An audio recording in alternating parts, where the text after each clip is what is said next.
Hello friends, जय श्री गणेश बधाने स्वागत है तमारू मारी चेनल गुजराती किचन में। आ एक ज पराठामांथी तमने आलू पराठा, समोसा, इडली, ढोसा, कांदा पराठा बधानो स्वाद मळशे अने खूब ओછી मेहनते।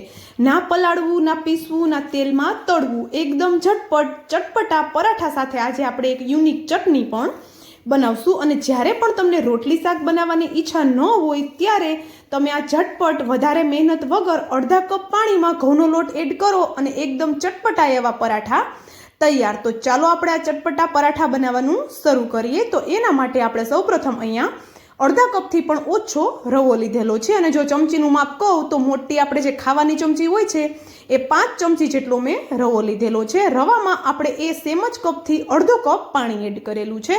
पाणी ने रवा साथे एकदम सरस एवं मिक्स करी लईए अने रवाने आपणे थोड़ी वार माटे फूलवा माटे साइड में राखी दईए। त्यां सुधीमां आपणे चटपटी एवी चटनी बनावी लईए। तो चलो रवो साइड में राखी दीधो अने हवे आपणे अहींया एक मिक्सरनुं जार लीधुं छे। आ मिक्सरना जारमां आपणे अहींया 10 થી 12 जेटली लसणनी कड़ी अने एक नानो टुकड़ो आदुनो, साथे ज अहींया 3 लीला तीखा मरचा में लीधेला छे। मरचानुं प्रमाण तमे तमारी रीते वधारे ओछुं करी शको छो, तमारे जेटलुं तीखुं जोईतुं होय ए प्रमाणे। तो जो अहींया मरचाना पण ए ज रीते आपणे मोटा मोटा टुकड़ा करीने एड करी दीधेला छे। अने हवे अहींया आपणे 2 चमची जेटलो सूका नारिયેળનું छीण, जे झीणुं छीण होय छे ए मैं अत्यारे लीधेलुं छे। तमे जाडू छीण पण लई शको छो अने नारिયેળનું जे खमण छे एनी जग्याए तमे सिंगदाणा पण लई शको छो शेकेला। थोड़ुं अहींया आपणे धाणा एड करी दीधा, स्वाद प्रमाणे मीठुं अने अर्धी चमचीथी ओछुं आपणे जीरुं एड करेलुं छे। अर्धी चमची जेटलुं आपणे धाणा जीरुं एड करी दीधुं अने 3 चमची जेटलुं आपणे अहींया मीडियम खाटुं दહીં एड करवानुं छे। तमे थोड़ी छाश पण लई शको छो, पण दહીંથી टेस्ट थोड़ो सारो आवशे अने चटनी थोड़ी थीक बनशे।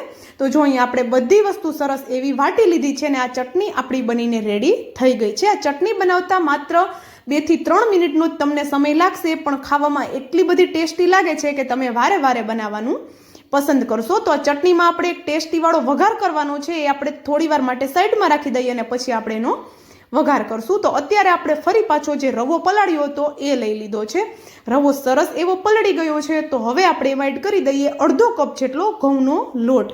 तो आ जे नॉर्मल रोटली बनाववा माटेनो लोट होय छे ए ज आपणे घऊनो लोट लीधेलो छे। रवा साथे लोटने सरस एवो एक वखत मिक्स करी दईए अने पछी आपने जेटली जरूर लागे एटलुं पाणी एड करी अने एक थीक एवुं आपणे आनुं बेटर बनाववानुं छे। तो जो आ नास्तो बनावती वखते एक वातनुं ध्यान राखशुं के बेटर आपणुं पातळुं न थई जाय, कारण के आपणे अहींया एक पराठा जेवो नास्तो बनाववानो छे।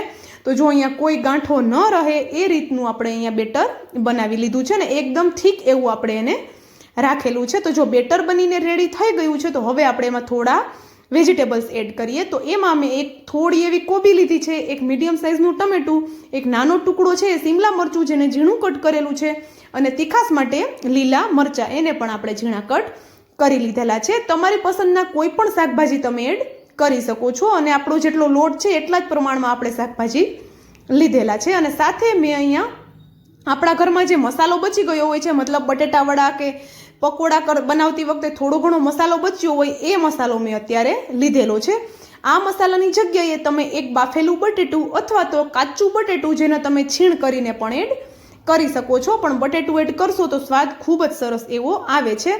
तो थोड़ा बेसिक मसाला एड करीए, जेमां अर्धी चमची जेटली हळदर, 1 चपटी जेटली हींग, अर्धी चमची जेटલું लाल मरचું पाउडर અને अर्धी चमची જેટલું દાણા જીરું એડ કરેલું છે। સ્વાદ પ્રમાણે મીઠું એડ કરી દીધું અને अर्धी चमची જેટલો આમચૂર પાવડર એડ કરેલો છે।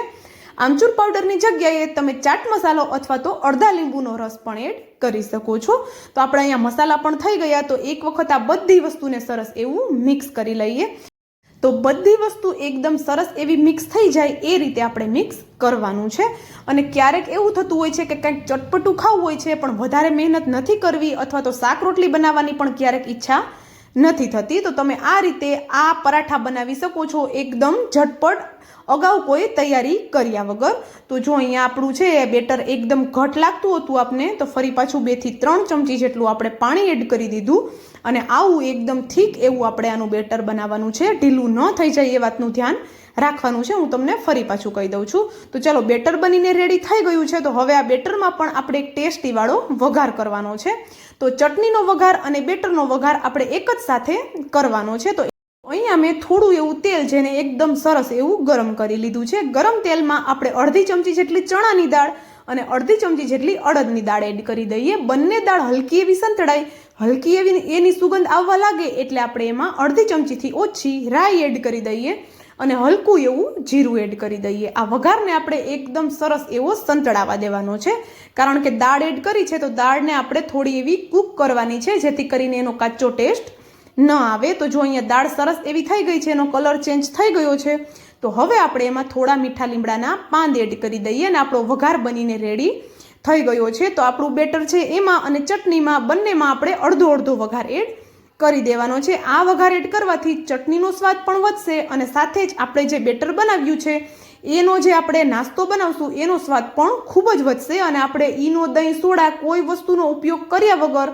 આપણો નાસ્તો ઉપરથી એકદમ ક્રિસ્પી અને અંદરથી એકદમ સોફ્ટ એવો બનશે. એટલા માટે આપણે અહીંયા ગરમ તેલ એડ કરવું જરૂરી છે. તો જો અહીંયા આપણે ચટણીને મિક્સ કરી લીધી, સેમ એ જ રીતે આપણે બેટરને પણ મિક્સ કરી લેવાનું છે. તો આપણું બેટર પણ મિક્સ થઈને રેડી થઈ ગયું છે. તો એક નાનકડી એવી પ્રોસેસ હજુ કરવાની છે. તો એના માટે આપણે અહીંયા એક મીડિયમ સાઇઝની ડુંગળી, જેને આવી રીતે મીડિયમ સાઇઝમાં કટ કરેલું છે, એમાં આપણે અડધી ચમચી જેટલો લાલ મરચું પાવડર એડ કરીએ, અડધી ચમચી જેટલું આપણે ધાણા જીરું પાવડર એડ કરીએ અને 2 ચપટી જેટલું આપણે અહીંયા આમચૂર પાવડર એડ કરેલો છે. ચાટ મસાલો પણ તમે લઈ શકો છો અને થોડા લીલા કટ કરેલા ધાણા એડ કરી દઈએ. બધી વસ્તુને સરસ એવી મિક્સ કરી દેવાની છે અને અત્યારે આપણે નિમક એડ નથી કરવાનું. અને આ ડુંગળીના સલાદનો આપણે કઈ રીતે ઉપયોગ કરવાનો છે એ હું તમને આગળ વિડીયોમાં જણાવું છું. તો ચાલો હવે આપણે આને પણ સાઈડમાં રાખી દઈએ અને અહીંયા આપણે એક તવો ગરમ કરી લીધો છે. તવા ઉપર હલકું એવું ઓઇલ લગાવી અને તવાને આપણે ગ્રીસ કરી લીધો છે. તવો સરસ એવો ગરમ થઈ જાય એટલે બેટરને આપણે એક વખત સરસ એવું મિક્સ કરવાનું છે અને પછી એમાંથી 1 ચમચો ભરી અને આપણે તવા ઉપર નાખશું અને એને હલકું એવું હલકા હાથે ફેલાવી લેવાનું છે. જો વધારે પાતળું નથી રાખવાનું અને વધારે જાડું પણ નથી રાખવાનું. તવો ગરમ છે એટલે હલકા હાથે આપણે એને ફેલાવશું એટલે આરામથી ફેલાઈ જશે. અને આપણે જ્યારે આપણે ફેલાવતા હોય આપણું જે પરાઠું છે એને ત્યારે આપણે ગેસની ફ્લેમ સ્લો રાખવાની છે. તો જો આપણું પરાઠું છે એ સરસ એવું થઈ ગયું છે, ફેલાવાઈ ગયું છે, તો આપણે જે સેલેડ બનાવ્યું છે ડુંગળીવાળું એ આપણે એની ઉપર આવી રીતે પાથરી દેવાનું છે. તો જ્યારે ઉપરની સાઈડ ભીની હોય, મતલબ કે ઉપરની સાઈડથી આપણું પરાઠું ન શેકાયું હોય ત્યારે જ આપણે આ ડુંગળીને ઉપર પાથરી દેવાની છે, જેથી કરીને પરાઠા સાથે એકદમ સરસ એવી ચીપકી જાય. તો જો આખા પરાઠા ઉપર એકદમ સરસ એવી ડુંગળીને આપણે પાથરી દીધી છે. તો આ રીતે આપણે પાથરી દઈશું અને ઉપરથી થોડું એવું હલકું એવું આપણે નિમક છે એને પણ સ્પ્રિંકલ કરી દઈશું. અહીંયા થોડા ચીલી ફ્લેક્સ પણ હું એડ કરું છું અને સાથે 1 ચપટી જેટલું નિમક પણ આપણે એડ કરેલું છે. આપણે ડુંગળીમાં એડ નહોતું કર્યું એટલા માટે અત્યારે આપણે એડ કરેલું છે. અને ડુંગળીમાં જો એડ કરશું તો આપણે જ્યાં સુધીમાં બધો નાસ્તો બનાવી લેશું ત્યાં સુધીમાં જે ડુંગળીનું છે એ ડુંગળીમાંથી પાણી છૂટું પડી જશે અને આપણે જે રીતે જોઈએ છીએ એ રીતે બનશે નહીં. તો એટલા માટે નિમક આપણે પાછળથી એડ કરશું. અને આ નાસ્તાને બંને સાઈડથી સરસ એવો શેકી લેવાનો છે. આ નાસ્તો છે, આપણું પરાઠું જે છે એ જ્યારે શેકાતું હશે ત્યારે જ તમારા મોઢામાં પાણી આવવા લાગશે, કારણ કે એટલું બધું ટેસ્ટી બને છે. અને અહીંયા આપણે ઘઉંના લોટની સામે રવો પણ એડ કરેલો છે, સાથે શાકભાજી પણ વધારે પ્રમાણમાં એડ કરેલા છે, એટલા માટે ઘઉંના લોટનો કાચો ટેસ્ટ તમને બિલકુલ નથી આવવાનો. તો જો અહીંયા ખૂબ ઓછા ઓઇલમાં આપણું એક પરાઠું શેકાઈ ગયું, તો સેમ એ જ રીતે આપણે બીજું પરાઠું પણ શેકી લઈએ.